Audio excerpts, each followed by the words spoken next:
Okay, in this video, I'm going to do a quick update on some of the trades that we've closed and executed with the euro dollar. So we had a breakout. We finally had this breakout here to the upside.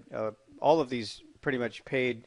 The only one that didn't hit its final target and we scaled out on was the dollar Swiss. But all the rest of them did break out and did hit their 55 pip take profit level. Again, these are all done on the 1 hour time frame. So these are breakouts of consolidation. This is a consolidation range that we've been looking at for quite some time. And over the past few days, I really haven't had any trades here on the euro dollar. A little bit of activity in there, but I haven't personally traded anything, and I was just waiting for this breakout, and that happened today. Obviously, a day before non-farm payrolls. But at this point, I'm also looking at the possibility of maybe another breakout and a continued move. So there might be a second leg move higher on this particular pair. We've got resistance back up here at, so we've got a high up here at 1.1067 approximately. So really what we need to do is figure out if this is going to break any higher with non-farm payrolls, if that's ends up being the catalyst here. And then we need to determine with the entry, the 3 pip entry, that price is going to be able to move so that we can expect the 55 pip target. So again, this was a good clean breakout. We just have to wait for it. Very often with these continuation breakout trades, they'll happen as a result of economic data. And we actually had some economic data at 8:30 that set up this initial move. And then we were in the trade.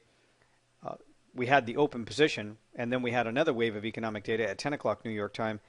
And that caused that little reaction there, but it eventually picked up momentum and went right to that target. So they all pretty much moved in the same way, same direction, same breakouts. This is the pound dollar. It was a bit choppy from last week, and then leading into the first half of this week until the breakout. And then here the same thing on the dollar Swiss. The dollar Swiss, it was inside a consolidation. You probably saw it for about 3.5 days here.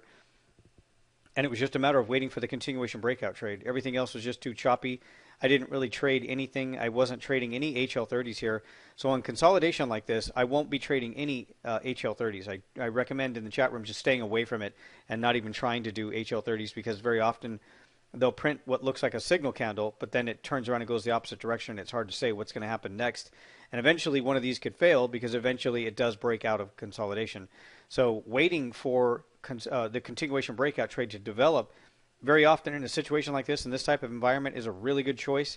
First of all, you know what it is you're trading. You know when the breakout occurs. There's no mistaking something like this. And it moves relatively smoothly straight to the target. I mean, there really isn't a whole lot to worry about. You can see with this one here on the euro dollar, it hit its final target in about 4 hours or so, just a little bit over 4 hours. So it really wasn't that long to wait for a trade to pay off like this. It's good money. You know, we take profits right when we're supposed to. You'll notice that it stopped right there at 66, and it really didn't go all that much further. And it's definitely recommended. I call out all of these trades in the chat room, and I specifically say, you know, this is where I'm taking profits. This is where I recommend you take profits and close the trade. I don't think it's going to go much further. I explain exactly what it is that I'm thinking and analyzing at the time.